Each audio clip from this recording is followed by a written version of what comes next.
Assalamualaikum warahmatullahi wabarakatuh. Apa kabar sahabat-sahabat anak Patani? Kembali lagi dengan saya. Bagaimana? Kali ini kita akan membahas tentang perang dagang, situasi dunia usaha ayam, atau sikut-sikutan dunia usaha ayam. Bagaimana cara mengatasinya dan bagaimana mengambil sikap yang tepat dalam situasi seperti ini. Jangan kemana-mana untuk tetap menonton channel berikut sampai selesai. Oke, check it out.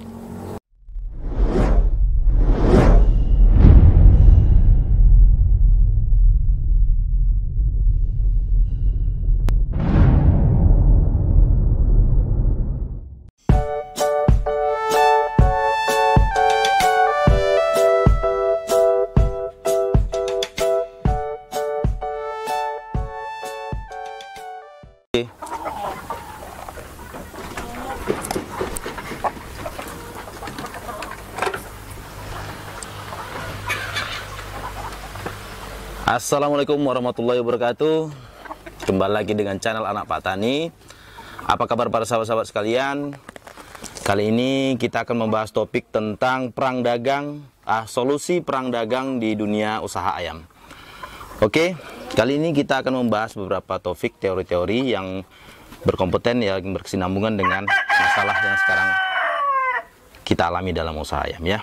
Jadi saran pendapat saya yang pertama adalah bagi kawan-kawan yang ingin menghindari perang dagang, sikut-sikutan dalam suatu usaha adalah yang pertama, saudara-saudara, kawan-kawan sekalian memilih bidang usaha mana yang sesuai dengan minat Anda.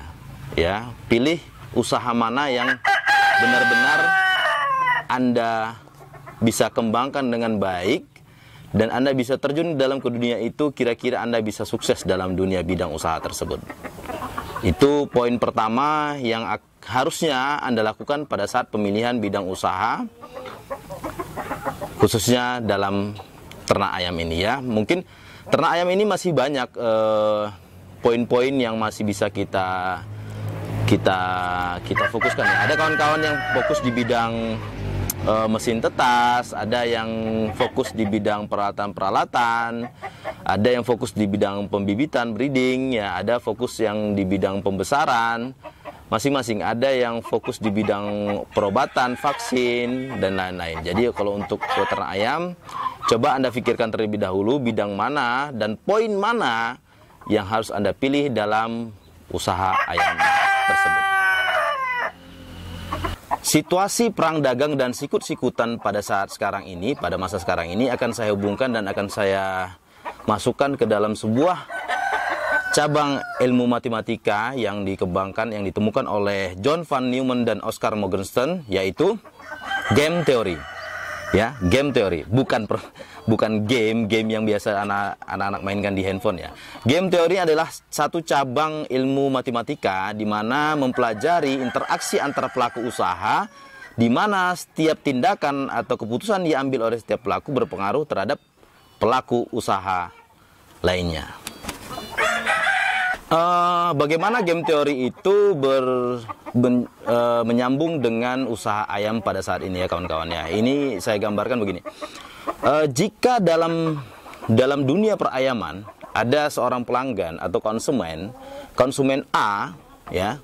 Konsumen A adalah merupakan pelanggan dari produsen B, pengusaha B ya, pengusaha B. Nah, jika ada pengusaha C yang mengusik, ya kan, mengusik nih, dia mempengaruhi konsumen A untuk beralih ke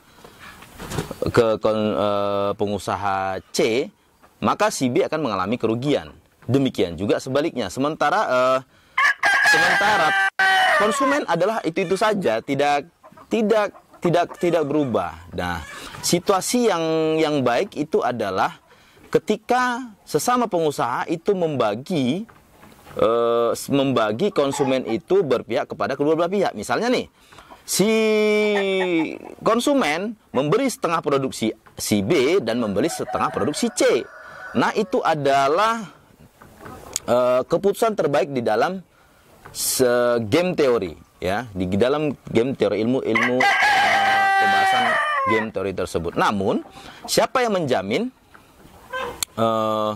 bahwasanya si pelaku usaha itu tidak melakukan keserakahan atau tidak melakukan kecurangan atau mungkin dia pembusukan terhadap pengusaha B yang akhirnya seluruh konsumen, ada timbul konsumen yang baru itu dikuasai sepenuhnya olehnya si konsumen, si pengusaha C, atau mungkin sebaliknya si pengusaha B juga bersifat demikian. Nah, situasi ini yang akan merugikan terus menerus di antara kedua pengusaha tersebut. Nah, inilah yang sifat interaksi di antara kedua pelaku usaha tersebut yang dibahas di dalam game teori. Oke, untuk lebih mudahnya saya akan menggambarkan di dalam situasi ya satu teori yang sangat populer di dalam game teori ini, dipopulerkan, yaitu Prisoner's Dilemma, di mana keputusan dua tahanan. Oke, saya akan contohkan di mana ada dua orang tahanan yang baru ditangkap setelah melakukan tindak pidana. Mereka diinterogasi secara terpisah di antara lokasi A dan lokasi B.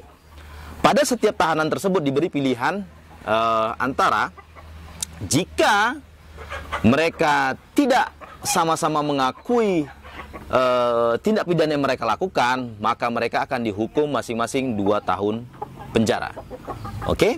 Nah, kemudian jika salah seorang mengakui kejahatan yang dia lakukan untuk membeberkan kejahatan yang dilakukan temannya, maka yang mengaku akan dihukum sebesar 1 tahun, dan yang tidak mengaku akan dihukum sebanyak 10 tahun. Oke? Nah, situasi yang sangat berdampak nanti, siapa yang menjamin bahwasanya mereka yang satu tidak mengaku. Jadi jika mereka dua-dua mengaku, mereka akan dihukum sebanyak 5 tahun penjara masing-masing. Ya, jika mereka tidak mengaku, sama-sama tidak mengaku, maka mereka dihukum 2 tahun penjara. Dan jika mereka sama-sama mengaku, maka dihukum 5 tahun penjara. Dan jika salah satu di antara mereka mengaku dan satunya lagi tidak mengaku, maka yang mengaku dihukum 1 tahun penjara, dan yang tidak mengaku dihukum 10 tahun penjara. Ya, jadi siapa yang menjamin bahwasanya si pelaku, dia kan diinterogasi terpisah nih, ya, diinterogasi terpisah. Siapa yang menjamin jika si A, si Ucok, ya kita misalkan si Ucok dan si Tole, ya. Si Ucok mengakui kesalahannya supaya dia berpikir bahwasanya si Tole tidak mengakui kesalahannya, supaya dia dihukum 1 tahun dan si Tole dihukum 10 tahun. Begitu juga si Tole. Si Tole berpikir bahwasanya jika dia mengakui kesalahannya, si Tole mengakui kesalahannya, dia akan dihukum 1 tahun dan si Ucok akan dihukum 10 tahun. Itu menurut pendapat dia. Nah, secara tidak mereka ketahui bahwasanya ketika mereka mengakui sama-sama perbuatan mereka, mereka akan dihukum 5 tahun masing-masing, 5 tahun penjara. Nah, ya, situasi ini disebut Nash equilibrium, ya, di mana situasi kedua pelaku tidak lagi punya pilihan untuk melakukan pilihan yang lain.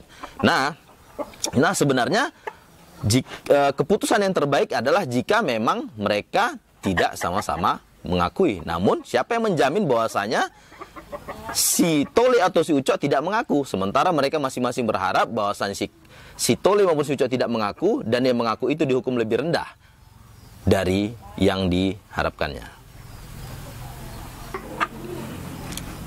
Oke, jadi demikianlah sebuah teori, ya, ilmu cabang matematika, game teori, berkesinambungan dengan dunia usaha pada kita saat ini.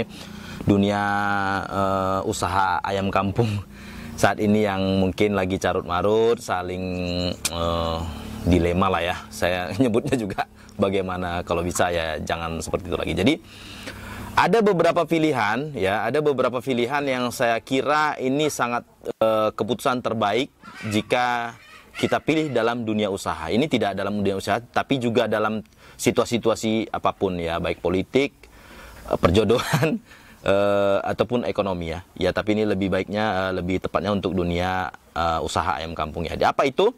Yang pertama adalah di mana sesama pengusaha ayam adalah saling bekerja sama dan membagi pasar yang telah ada. Ya, saling bekerja sama untuk membagi pasar, saling tidak saling menjatuhkan agar supaya tidak terjadi kerugian di masing-masing pihak. Namun siapa yang menjamin rekan usaha Anda itu nanti tidak curang, ya, tidak berkhianat terhadap Anda dan tidak merampas apa yang sudah Anda dapatkan selama ini, karena ya sifat manusia itu adalah dasarnya serakah. Oke, yang kedua adalah dimana coba kawan-kawan menciptakan usaha baru, ya, usaha baru yang dimana bidang usaha tersebut belum ramai, belum ada pesaingnya, ya, masih virgin lah, ya, masih usaha yang masih tidak ada pesaingnya. Itu tapi tidak mudah juga untuk mencari bidang usaha yang baru, yang dapat berjalan dengan lancar, ya. Dan yang satu lagi resikonya, dan lambat laun usaha baru yang Anda tekuni, percayalah pasti akan timbul pesaing-pesaing baru yang akan menghantam Anda, menyikut Anda dan menyatukan Anda. Percayalah. Namun itu satu-satu pilihan, ya, saya pilihan kedua, ya. Nah, pilihan yang ketiga ini situasi yang main aman, ya, menurut saya ini mungkin situasi yang baiknya kita pilih masing-masing. Namun ini ya ada 3 pilihan menurut saya. Yang pilihan terakhir ini di mana Anda perbaiki saja kualitas mutu yang Anda punya. Ya, Anda menjalin komunikasi yang baik dengan pelanggan Anda. Tanyakan apa yang menjadi hambatan dan apa yang menjadi keluhan supaya Anda tetap menjalin hubungan yang baik dengan konsumen Anda. Perbaiki mutu dari produk-produk Anda. Ya, jalin hubungan dengan konsumen, kualitas produk diperbaiki. Jika mungkin ada permasalahan-permasalahan antara konsumen dan produsen, ya, pengusaha, agar dibicarakan secara baik-baik. Nah, ini pilihan yang paling tepat menurut saya. Namun itu kembali kepada Anda sekalian, kawan-kawan kami sekalian, kawan-kawan anak Pak Tani. Mudah-mudahan dengan video singkat ini ada beberapa solusi tentang pemecahan pemikiran-pemikiran yang saat ini sedang menerpa dunia usaha ayam, sedang sikut-sikutan. Mudah-mudahan bisa kita dapatkan solusi yang terbaik untuk semua kita selaku pelaku usaha. Ingat, peringatan prediksi saya dan prediksi pakar ekonomi, juga peringatan oleh pemerintah kita, di tahun 2023 akan terjadi resesi.